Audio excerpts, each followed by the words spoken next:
good day to all of you. Thank you for being in attendance. This Procurement Policy Board meeting will now come to order. My name is Guillermo Chacon. I serve as the chair of the Procurement Policy Board. I now ask each member of the Procurement Policy Board to state their names for the record. Hi everybody, Charlotte Amamjan from the New York State Controller's Office. Ray Lambert, Charlie Thompson. Sorry. Alicia Browning from the Mayor's Office. Victor Rolls, PPP. Thank you, everyone. And now I'd like to request all of us in the room to state their names just for the record. Just begin over there. Jessica Liu, Mayor's Office of Contract Services. Alexandra Blitzer, Mayor's Office of Contract Services, Cora Fellow. Kim Egbert, Mayor's Office of Contract Services. Charles Diamond, Mayor's Office of Contract Services. Daphne Adami, Controller's Office. Mike D'Ambrosio, Controller's Office. Mark Heinrich, Mayor's Office of Policy and Planning. BJ Jones, Mayor's Office. Connor Reddick, Mayor's Office of Contract Services. Tara Apple, Cornell Tech. Gary Siegel, New York City Economic Development Corporation. Caroline Whitney, Mayor's Office of Contract Services. Nick DeGrom, Mayor's Office of Contract Services. David Garfinkel, Mayor's Office of Contract Services. Julia Fusfeld, Mayor's Office of Contract Services.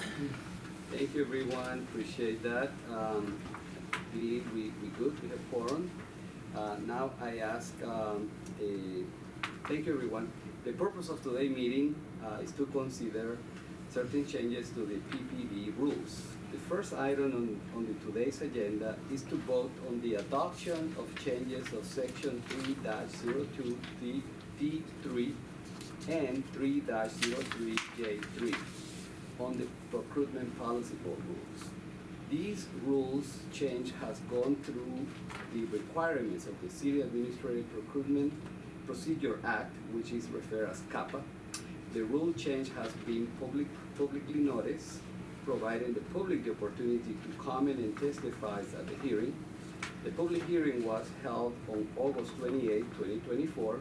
Copies of the public comments and the video recording were transmitted to each member of the PPB prior to today's meeting. If the PPB approves the rules changes today, it will become effective 30 days after the publications of the Notice of Adoption. At this time, I recognize Deputy General Counsel of the Mayor's Office of Contract Services, David Garfinkel, to speak further on the rule on behalf of the administrations. Please. Thank you, Chair, for the opportunity to speak before the board today about multi-award contract reform. This rule change increases the maximum term of contracts and task or purchase orders from 3 to 5 years. The rule change also provides clarity that such contracts may be extended in accordance with PPB Rules Section 4-02B13. Extending the maximum term of multi-award contracts will reduce the number of procurements necessary, reducing the administrative burden on agencies and vendors, making the procurement process more efficient and thus more competitive and equitable for those small and minority-owned businesses that can least bear the administrative burdens. The administration received no suggested edits from the Comptroller's Office, other stakeholders, or otherwise during the CAPA process, or since the rule was introduced by the PPB in July, nor was any public comment received for this proposed rule at the public hearing. Thus, the final version of the rule would, if approved, exactly match that voted into the CAPA process by this board back in July. June. Thank you again for the opportunity to address the board regarding this proposed amendment and for the board's commitment to modernizing procurement. Thank you very much. I appreciate that. Is there a member who wishes to make any statement or ask questions on the first item? Please. Yes. Thank you so much, Chair, as always, for the opportunity to speak regarding, in this instance, my comments for PPB Rules Section 3-02T3 and 3-03J3. I would just like to note that leading up to and at the June 4th, 2024 PPB meeting, I did raise several concerns regarding the proposed amendments that are being voted on today regarding these two rule sections. Those have not been addressed and they have not been incorporated into the rules that we are voting on today. As I indicated at that time, there is no practical need to increase the permitted duration of the term of a non-specific task order issued under a master agreement from 3 to 5 years, particularly given that the rules already permit a project-specific task order to align the term of the overall project in order to avoid disruption to the project delivery. The amended rule before us today continues to increase the duration to 5 years without any explanation being shared with us over the past 3 months as to what operational need this supports. This is particularly concerning given that a longer task order duration reduces competition and the ability for other vendors, including MWBEs and small businesses, to actually receive dollars under these master agreements, rather than merely being awarded a contract that materializes in few or no actual dollars, especially considering that evidence shows and data supports that master agreements awarded to MWBEs have a higher underutilization rate as compared with those awarded to majority firms. Without any response, let alone one supported by concrete examples and data, the administration's proposal to increase the term of a non-project specific task order from 3 to 5 years seems to be only so as to mirror the change to the master contract, which, as I mentioned at the June 4th, 2024 meeting, is founded in logical reason, unlike the one proposed for task orders. Any comments from any other member of the PPP? None? Great. I hear your points, and I'm sure the team is taking notes here. As we know, no other comments. I would like to request a member to make a motion to move this item. Moved by Alicia. May I request a second? Second, then we're gonna table this, and we're gonna see what happens down the road, okay? Lovely. Moving along.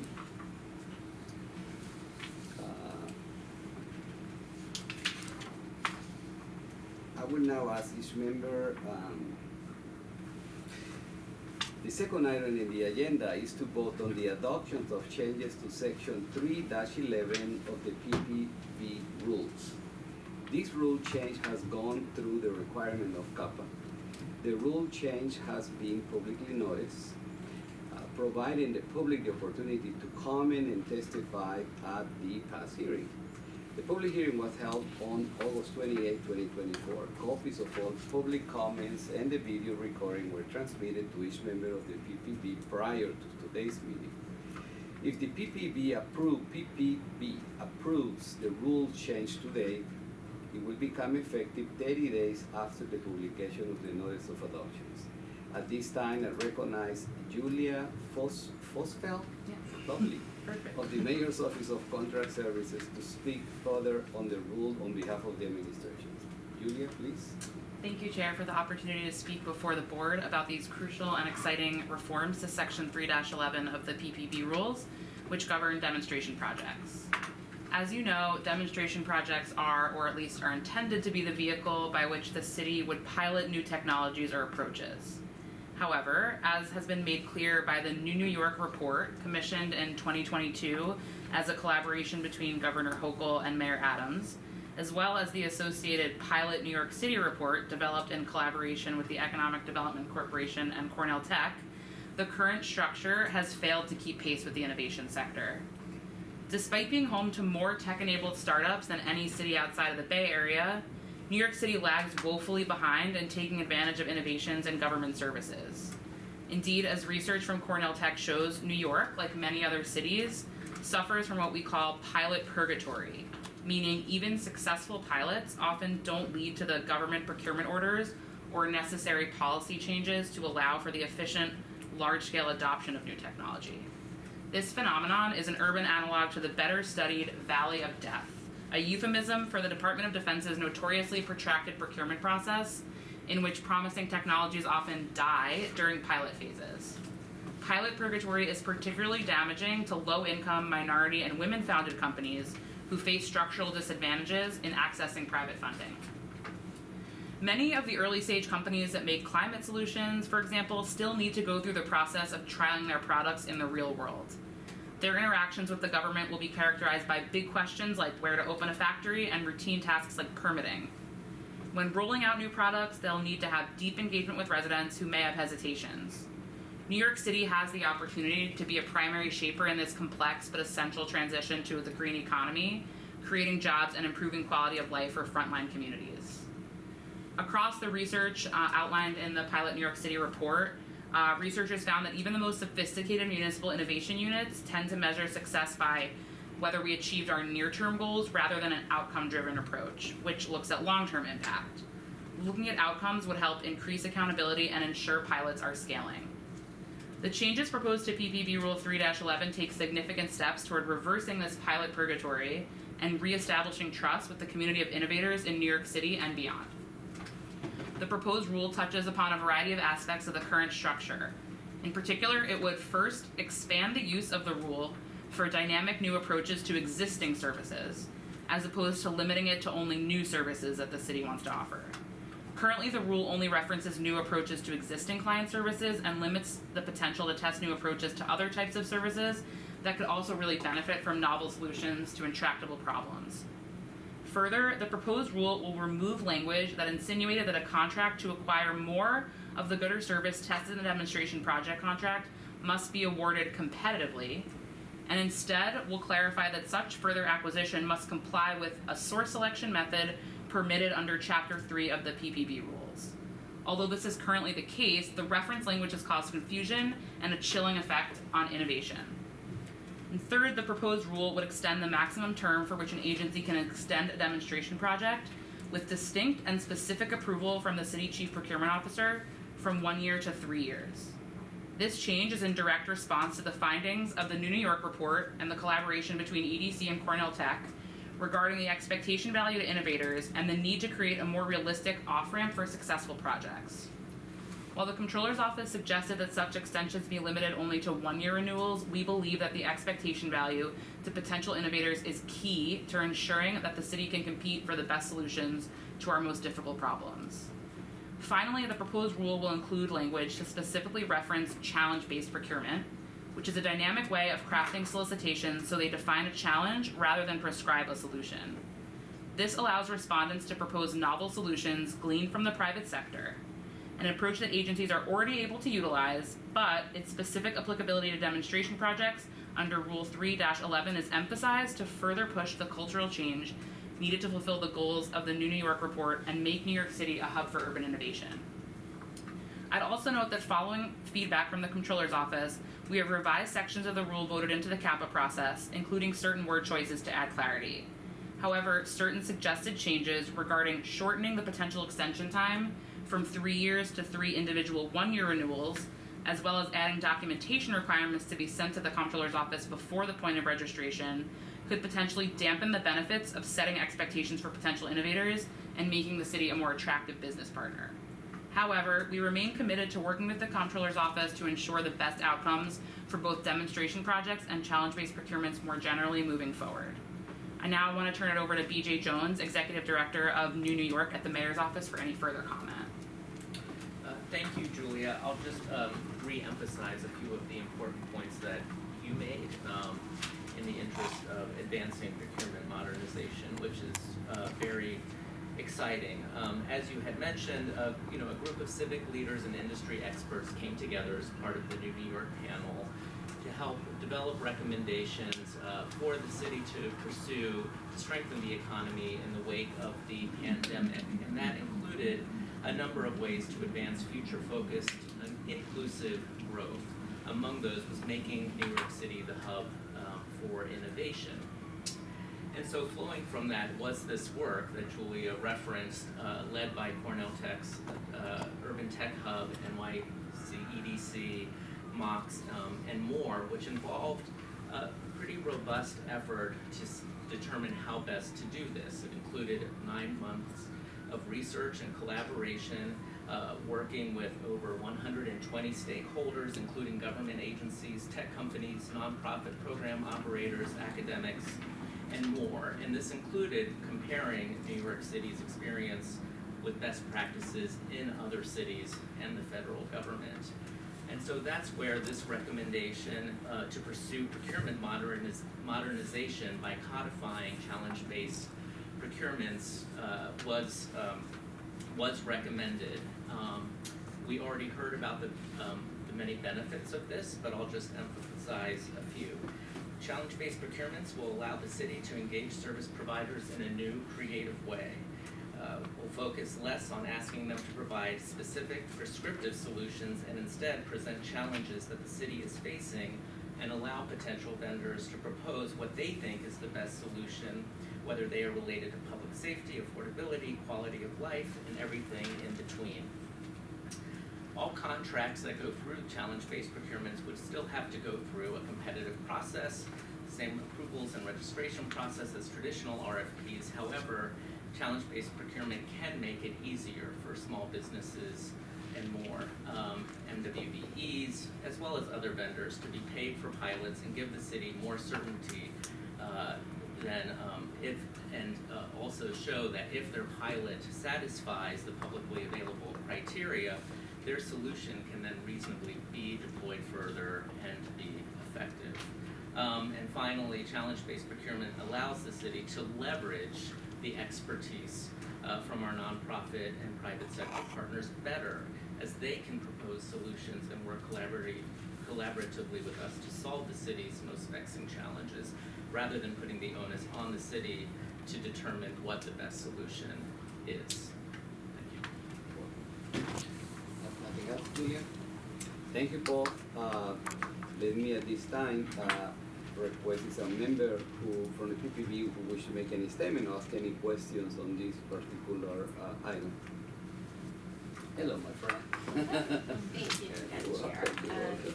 And I want to thank both the administration as well as those here in support of the rule for the drive to continually want to make our city's procurement rules as innovative and dynamic as possible. My comments today are going to speak not to any opposition to challenge-based procurement, which, as the administration indicated, is already a tool and vehicle available to city agencies through existing procurement rules, which is why at the June meeting, we recommended that rather than embed it within the demonstration project rule, it be shifted to the definition section of the procurement rule, so that it's clear to all procurement professionals that they have the ability to use any procurement method in the procurement rules in order to be able to advance a challenge-based procurement. My comments, however, are going to be tied to ensuring that as we progress and we make our procurement rules more innovative and dynamic, that we continue to have to ensure the efficacy and responsibility of the process with which those rules are implemented. And the concerns that I raised leading up to the June meeting and at the June meeting about those issues, some of which the administration touched upon in their opening remarks, unfortunately have not been adequately addressed. Specifically,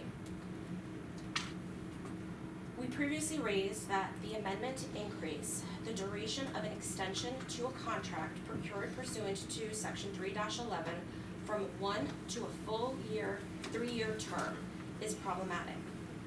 As a reminder, the duration of a base contract procured pursuant to this rule already cannot exceed 3 years, and the proposed amendment to the duration of the extension allows for the possibility of increasing the term by 100%.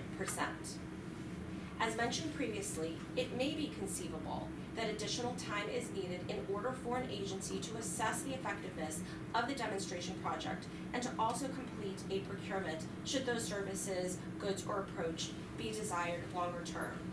And for this reason, we proposed amending the rule to allow for 3 separate 1-year extensions rather than a single extension that could be for the full 3-year term. As evidenced by retroactivity rates of procurements throughout the city and the excessive reliance on contract extensions and negotiated acquisition extensions, far too often the need to non-competitively continue services with the same vendor is due to poor planning by the agency, as evidenced, as I indicated, by the retroactivity rates of procurements and the excessive reliance on these other procurement tools. A rule that would require the agency to justify to the cheapo on an incremental basis and show progress towards both evaluating the demonstration project as well as advancing a competitive procurement would avoid unnecessary non-competitive extensions with the same vendor. That is the right way to go, and it is consistent with the PBB's definition of a demonstration project defined as a short-term, carefully planned pilot exercise. What I had previously also indicated leading up to the June meeting and at the June meeting is that section 3-11 requires determinations to be made at 3 distinct points in the process. We recommended that a copy of these determinations be provided to the Controller's Office within a set number of days, as is already the case with determinations that are tied to other non-competitive or special case sourcing methods, such as sole source and innovative procurements, which, for even this board, receives notice. Forwarding copies of these determinations takes little effort on the part of agency staff. Specifically, these determinations set forth in 3-11C, 3-11F, and 3-11I.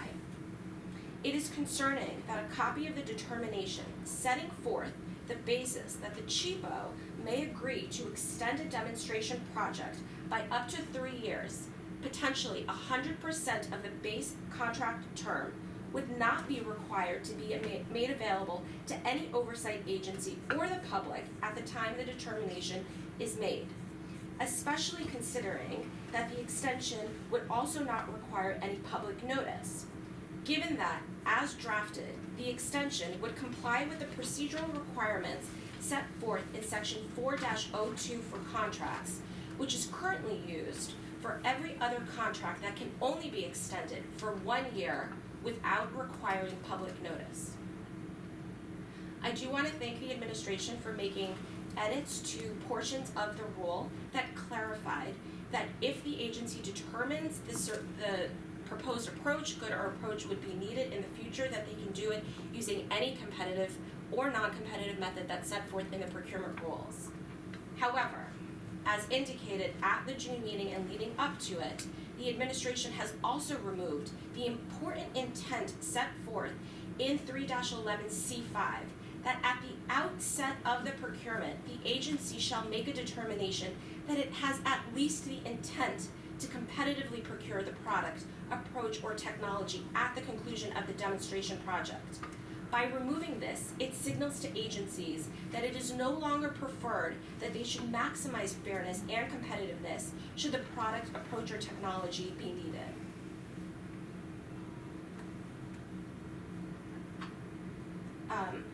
And so, just to reiterate, it is not an opposition to being innovative and dynamic with our procurement rules, and the city already has the ability to issue challenge-based procurements. However, if the city is looking to emphasize and highlight and advocate agencies to be able to use those tools, the procedures with which those tools are being implemented, given that we are talking about the expenditure of public tax dollars, needs to be supported with procedures that support and advocate for the tenets of public procedures and procurements set forth in our own PPP rules, which indicate that competitiveness, transparency, and accountability need to be at the forefront of every procurement that the city enters into. Chair, may I make a response to the statement? Please. Briefly, if I may? Thank you. Briefly, if I may, with respect to the Deputy Controller's opinion and of course her expertise, I would note that in terms of this rule change and the requirements needed here, our pilot system is broken. We are not doing enough innovation, and we do need to take risks and be dynamic and innovative. This has been well thought through extensive research, third-party analysis, and it's clear that the city's pilot rules are not competitive enough. They put us at a disadvantage. We fully respect the Deputy Controller's opinions in terms of all those comments. They were deeply considered. As Julia mentioned, we implemented some of them. However, the others, we have a good faith disagreement as to the benefit that that will have in a pilot system where we are simply not doing very many demonstration projects. We are, however, absolutely committed to work with the Controller's Office to ensure that demonstration projects are a success. We urge the board to vote through this and approve this rule change today, and we will stand committed to ensuring that challenge-based procurements, far from lacking transparency or accountability, will be a hallmark of collaboration between many agencies and something that we are constantly shining a flashlight on. I thank you for your time and the opportunity to respond. Thank you. Chair, I just wanna, I neglected to say that I hope that all panel members are aware that there was public comment provided during the CAPA process. That public comment is on the MOC's website, I believe was shared with panel members, and did reiterate many and expound upon many of the issues that I just raised regarding not just competitiveness, but transparency of use of the method. Okay. Is any other member of the PPP that would like to add any or ask any questions or remarks? All right. At this time, I would like to request if a member would like to make a motion to move this item. Isha, thank you. Do we have another member to second the motion? Very good. Thank you, Wayne. Appreciate that. With that, may I request all members of the Procurement Policy Board vote on these items. Please state your approval. Aye. Aye.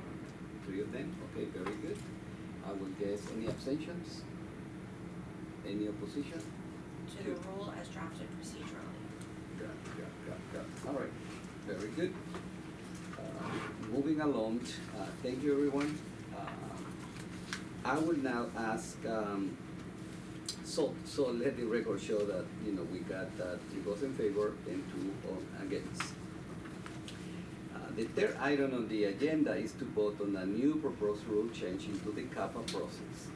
The potential form of this rule change is included in the PPP web page, with the understanding that this is a draft and might change as this make it through the CAPA process and will require subsequent votes by the PPP for adoption.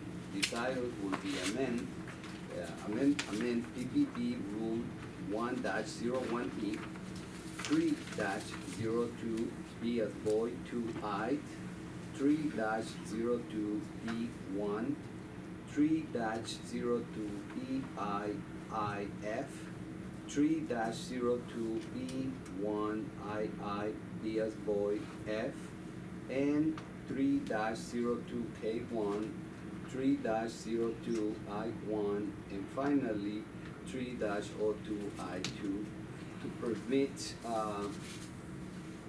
permit at this time. I will recognize the council, David, to speak furthermore on this proposed change. Thank you, Chair, for the opportunity to speak again before the PPB about permitting electronic bidding. Electronic bidding allows vendors to electronically bid on city agency solicitations instead of submitting paper bids, which is the current case with Passport. These rules will update the definitions of in-ink and other rules to bring them up to code and up to date with how bidding works, include a new definition for electronic signature, and update relevant PPB sections to include both definitions for clarity and consistency. These rule changes will result in a more efficient bidding process by allowing bids and proposals to be opened electronically via live stream, revised more easily, and processed more quickly by agencies, and ultimately streamline the procurement process. Thank you again for the opportunity to address the board regarding the proposed amendment. Thank you very much. David, at this point, is any member of the PPP member would wish to make any statement or ask any questions on this matter? Yes. Mm-hmm. I would just like to say that in this case, I am in support of approving for introduction into the CAPA process the amendment to the various rule sections that would codify in the procurement rules the authority set forth as the council indicated in GML section 103, which on March 1st, 2024 allowed the city to authorize or require electronic submission of bids and bid briefing. As members of the Capital Process Reform Task Force, our office advocated including going up to Albany to help secure the state legislation that authorizes these amendments, and we are happy to see them advance through the CAPA and PPP processes. Thank you for your remarks. Does anybody else like to add any remark or question today? Great. Nothing else. I wish to request a motion to move this item. Thank you. May I request someone to second this motion? Thank you. Now let me call for a vote. All in favor, say aye. Aye, very good. Thank you so very much. The fourth and final item on this agenda is to vote on a resolution. The resolution is included on the PPP webpage. This proposed resolution will adopt the drafted administrative procedures and will allow PPP members in extraordinary circumstances to attend meetings remotely.